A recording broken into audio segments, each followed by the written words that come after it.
Hey there, welcome back to my channel. Let's continue with our episode. In the previous episode, we have seen what are the specific scenario we can go with ORM and what are the scenarios we need to consider the plain or native SQL. If you haven't watched the previous episode, go ahead and watch the previous episode right before kickstart of this episode. It's difficult to choose right ORM, so it is always depends on the use cases of the project by considering pros and cons as per the team decision. Recently, I have received a request from two of our viewers to consider Drizzle as an ORM, so we will use the Drizzle for our next episode in our other microservice.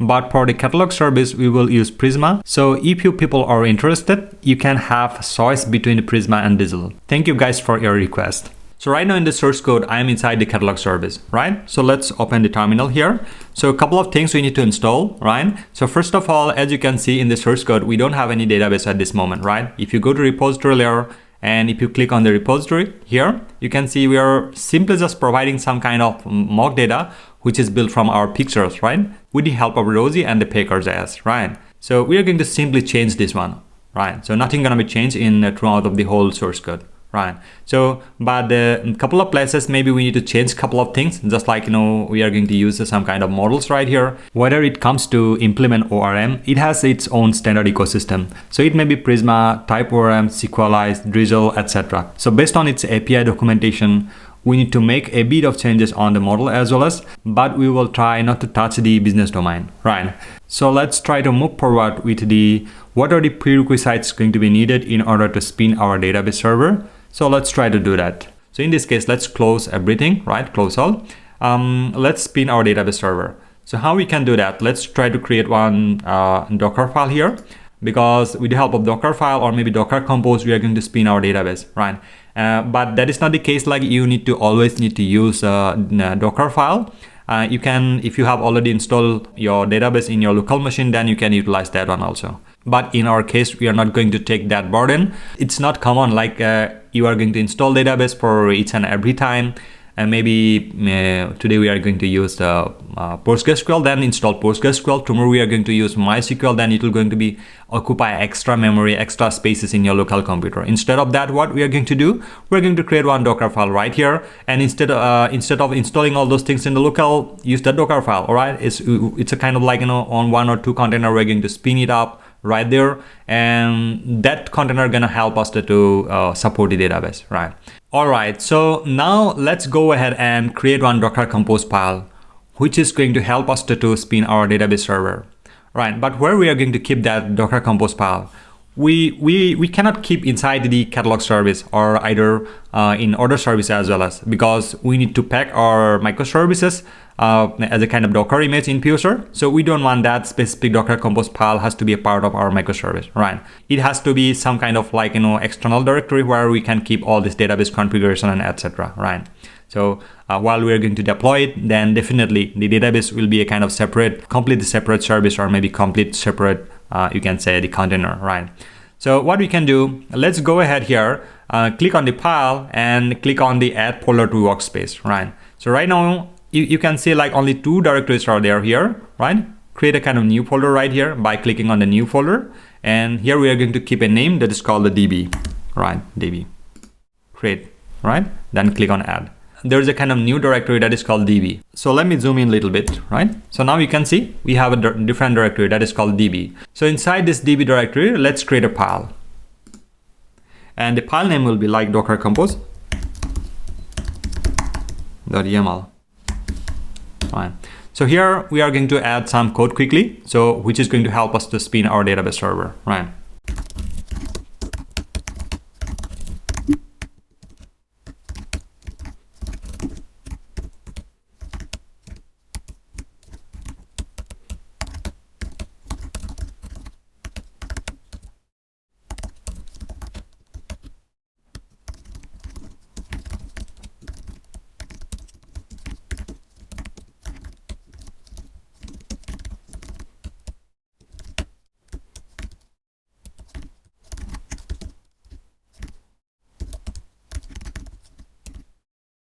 Perfect. So we have created our Docker Compose file. So this is our version number, and you can see we have created one service here inside this Docker Compose file, and that service name is Postgres. All right. So we are using the Postgres version 14.0, and this is our port number. This is our machine port, which is called maybe your computer or laptop, whatever you can say.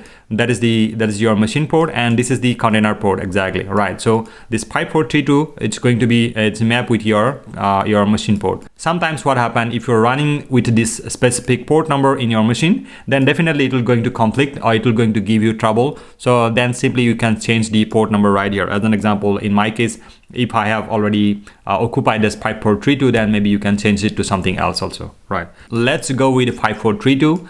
Because I think in my computer it is not being used like 5432 anymore, right? So this is our deployment, like what kind of deploy we are going to use. We are saying like replicated mode, and we need replica only one, right? Maybe in future I'm going to record a video based on like how Docker is working and what are the things we need to keep in mind in terms of replica and etc. Those are the advanced things like I'm going to explain maybe. So let's keep it that way. In this tutorial, maybe we are not going to focus anymore in Docker side.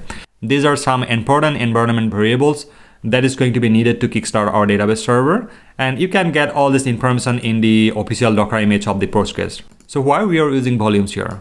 So while you are running Docker container, then it is not storing data in the host machine. So once the container will be over, or maybe you are exiting the container, then you will lose all the saved data inside the container, right? To wait is save the container data to your local machine, right? Or maybe host machine, you need to provide a kind of volumes right here. So this is the host machine path where we are going to store our data. And this is the path from the container where the data will be stored inside the container. As soon as it is stored in the container, then it will store right here as well as. So this is how volumes are working. So now we are done with this Docker Compose file. So we can spin this Docker Compose file by visiting right here. It's gonna say like cd db, right? So you need to get inside to db. Once you are inside this db, then simply say docker compose up, right? So perfect. So now we can see our Docker Compose file is working, and it seems like this port number is listening to port 5432 in our local machine, right? So let's go to Docker desktop, right? So now if you see in the Docker desktop, then you can see there is a kind of container created that is called db. All right, if you open that db, then you can see there is a service created that is called Postgres, and this service exactly we have created right here. This is the service name, right? And this is the port name that is called 5432. And if you see the port number, can you see like this is the port mapping is happening right here, right? So how we can access this database? So in this case, if you have already installed your database client in your machine, then you can just go ahead. So in my case, I'm using Table Plus, right? In your case, you can use any kind of database client, right? And while you are opening your database client, then make sure like you are opening a new connection right there. So in the Table Plus, click right here, and you can select the PostgreSQL from here, right? Hit right here in the PostgreSQL and click on the create. Now we're going to put the credential, which is we have already added right here, right? In this Docker Compose file. So let's try to take it side by side. So name, you can put any name. This is called, let's say, Kafka MS.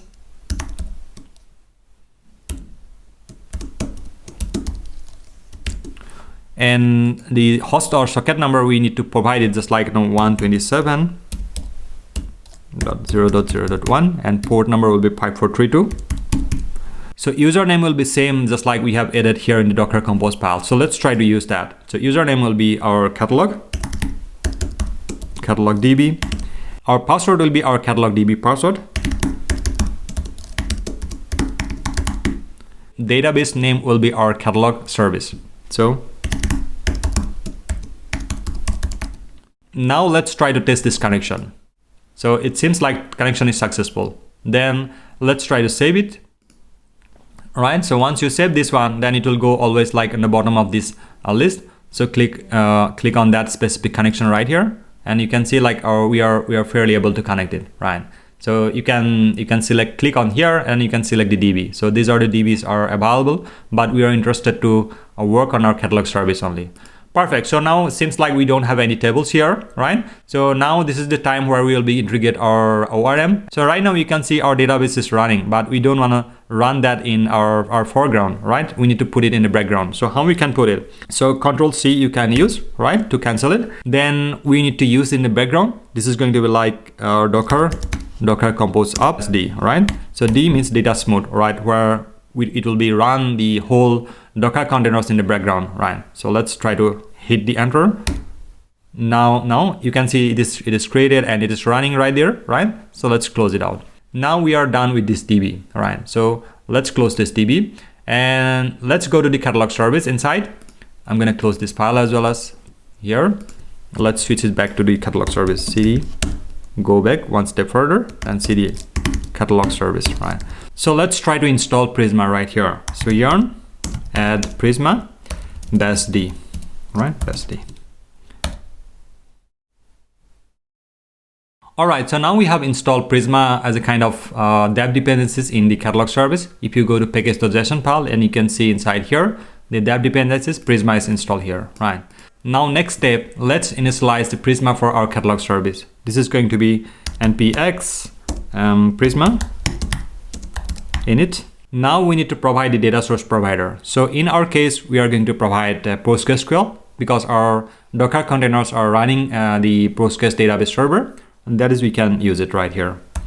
This is going to be data source provider is PostgreSQL. Perfect. So now our Prisma initialization is done. So if you can see the logs right here, right? So it is created the one Prisma directory. You can see this Prisma directory is created, and inside this Prisma directory we have a kind of schema file. If you click here, then you can see the schema. And if you go to schema, right? Let's try to put it a little bit down. And there are nothing else, like only it is defining what kind of client we are going to use and what kind of DB we are going to use, right? So this DB URL, we need to provide it from our env file. And additionally, it is going to be created kind of like env file also that is already been created here. Can you see that this is .env file? If you click on this env file, you can see database URL is already been added here, right? So PostgreSQL, and this is our user, and this is our password, and this is our host name, and what kind of DB we are going to use. And this is a kind of some kind of prefix we need to add it right there, but that is not essential. So first of all, we need to replace our database URL in .env file. If you go to .env file, you can see we have a kind of existing some sample database URL here, which is provided by Prisma along with this .env file. These are the things we need to replace, right? And second thing, we need to pull the Prisma DB also, which is going to turn our database schema, this schema exactly, right? All the database table to this schema, right? That is we can do. If we have already existing some table, then only we can do that, right? And after that, we need to generate the Prisma. We need to run this command that is called Prisma generate, right? So while you are running all these commands, so make sure you are using npx right before this Prisma, npx Prisma DB pool, right? If you have existing database. So in our case, we don't have existing database, so we need to create the tables, right? And then after that, we need to run the Prisma generate to generate the Prisma client, so at least we can query the data, right? That is we can do. But at this moment, we are going to skip this one, these 2 points. Only we are going to set it up the database URL. So let's try to close this one here, and let's go to the .env file here. So instead of this zondo and the random password, we are going to replace with our Docker compose file here, this user ID password from the environment. So let's try to copy this user and go to .env and add it here. And again, we are going to copy our password from here and add it right here, right? Then this is going to be localhost 5432. This is perfectly fine, but database name, we need to change it. Copy this database name from here, PostgreSDB, and go here and add it right there. So right here inside the Prisma, right, we are going to add a couple of models, right? So those models will be turned into our table, right? So what we can do, go to source code here and go to the models directory and grab this product model from here, copy all these things from here, copy, and add it right here, okay? And first of all, let's try to comment it out everything, all right, like this. So right after this data source, we're going to create one model here. This is going to be like model, and the model name will be product, right? And inside this model, what are the things will be there? This is going to be ID, right? The ID will be integer, and ID will be ID, right? And this is going to be default.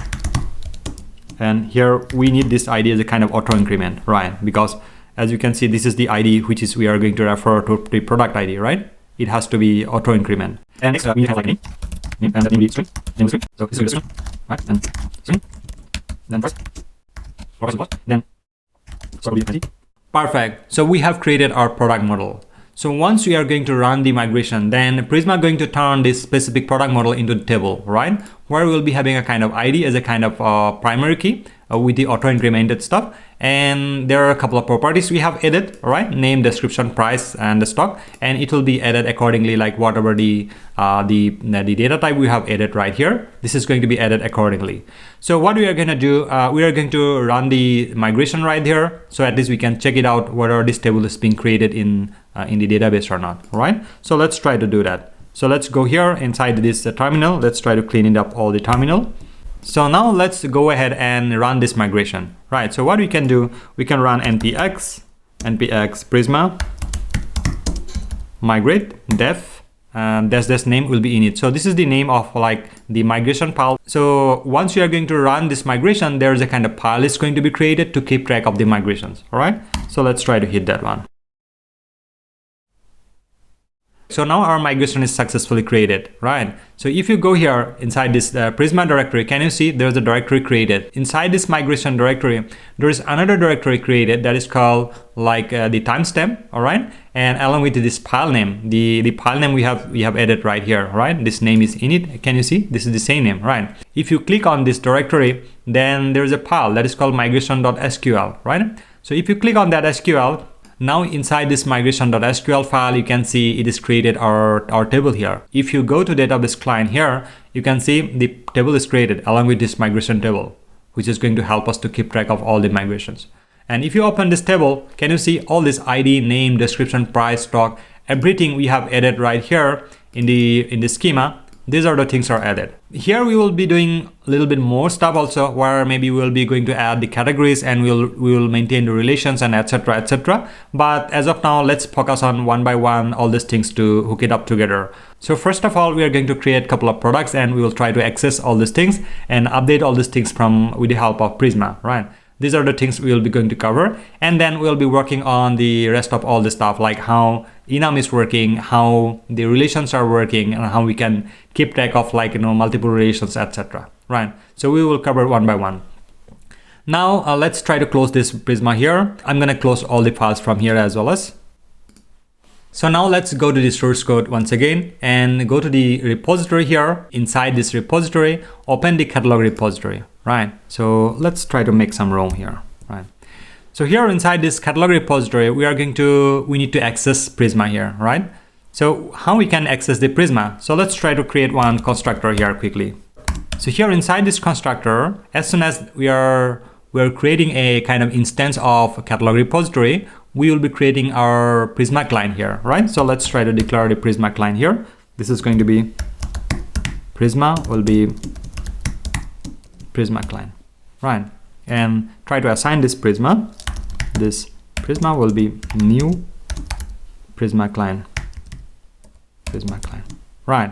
So now while this constructor will be called, then there's a kind of new Prisma client will be created for us, right? So in the later stage, maybe we will be optimize this one. Rather than using like this way, we'll be make sure like only one Prisma client will be created for us rather than opening multiple database connection. Maybe we can use database connection pool as well as, right? But so far, everything is good. So let's go with this approach, right? Now we can see all these database operations we have used our factory methods. So let's try to get rid of one by one and let's try to implement our Prisma. Now let's use our Prisma client in order to create the product. So let's get rid of all these lines from here, right? So I'm gonna say return and this Prisma. Then can you see our product is listed here? So why our product is listed here? Because already we have migrated our database, right? So as soon as you are running the migration, then Prisma client going to be created all the model instance for us. So whatever model we are going to create it right here, then as soon as you are running the migration, this is going to be created for us, right?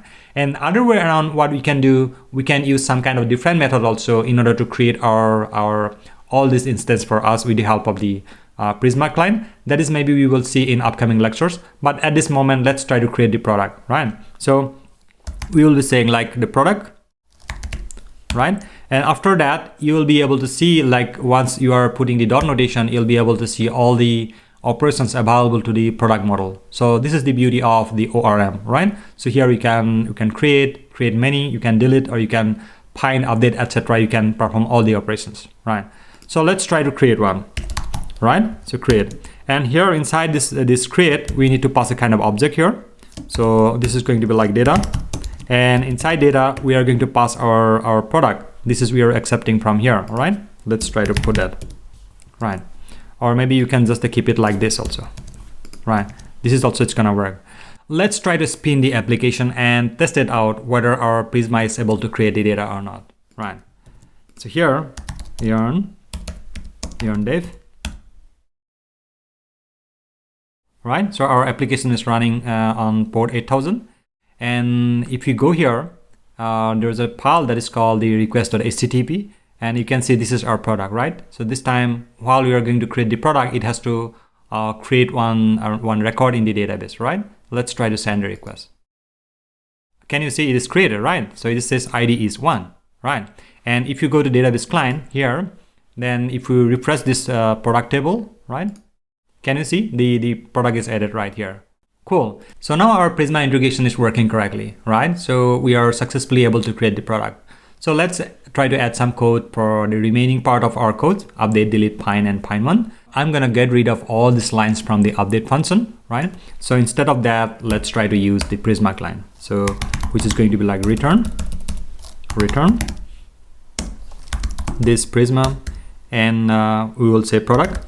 Here, instead of create, we are going to use update. So here inside the object, we need to define the query that is called where. So where we will define the ID, this ID. So that ID will come from where? From the data, all right? So ID will be like data.id. And then we need to provide the data. What are the data we are going to update, right? So in this case, let's say data will be data, right? Or maybe we can keep it like this in the shorthand also. This is gonna work. So update is clear. Now, here, let's go to delete, right? So here, what we are gonna do, so here delete also, we are going to do the same convention. So let's try to get rid of all this data from here.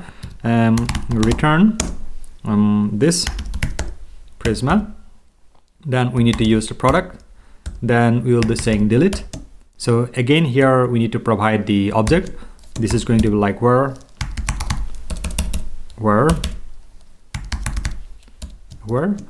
we will provide the ID. This is going to be ID, right? We don't need to send anything else, right? Because only we are going to delete that specific product by product ID. That's perfectly fine. Now let's add some code in the find as well as. So let's get rid of all these lines from here, and we will say return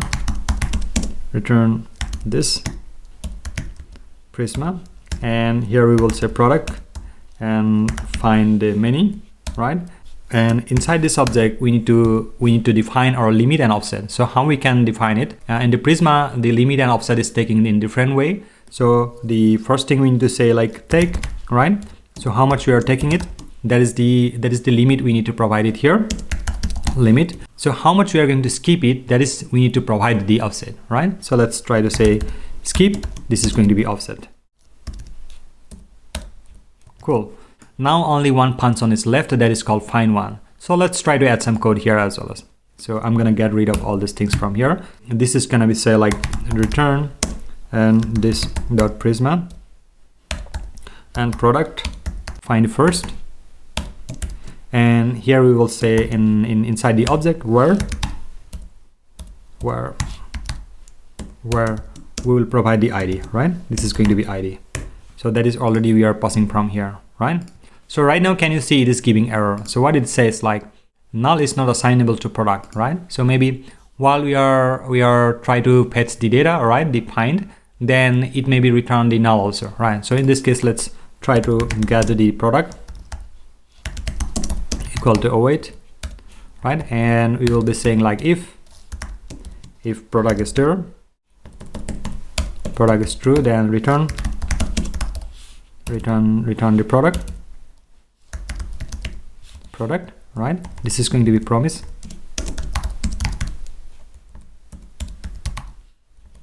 resolve. All right, else. Or else we can throw error. Throw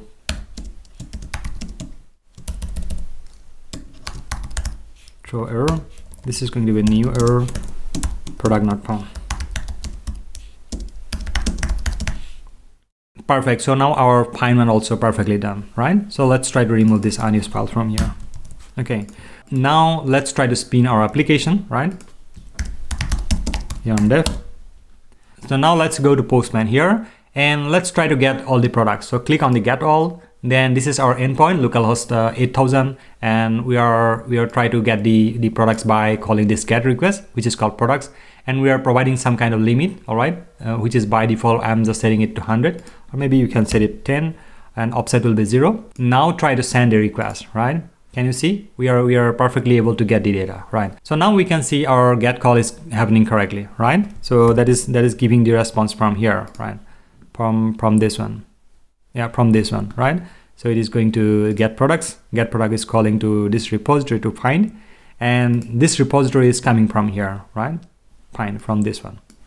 Now let's try to call the rest of all the endpoints where maybe we can say get product by ID. So in this case, let's say we are going to say product ID 1, and see we are perfectly able to get the product, right? Let's try to update the product, right? In this case, we're going to put the product ID 1.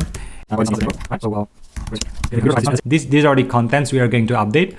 Let's try to send it out, right? Can you see it is updated right now? And if you again go to the get product, right? So instead of this iMac and desktop computer, you should able to see something else also, right? So now can you see it is updated? Now let's go ahead and try to delete the product, all right? So let's open this delete request, and here we are going to provide our ID. This is going to be the product ID 1, then send the request. And now can you see it is deleted, right? So if you go here and click on the get all, then you can see the product has gone now. Now it is empty, right? So this is how the whole integration is working with the Prisma, right? So now we have integrated the ORM in our microservice, right? So only we have touched this repository layer and where we have implemented Prisma as a kind of ORM. The rest of all the codes are still remain untouched, right? So this is how it is gonna work. Perfect, then that's all for this episode. In the next episode, we are going to work on our order service. Then I hope you have enjoyed this video tutorial. And if you really like this video tutorial, please hit the like button and subscribe to my channel if you have not subscribed it right now. And there are plenty of other playlists also there where maybe you can find some kind of good knowledge for your requirement. And I'm gonna take a break right here and see you in another episode.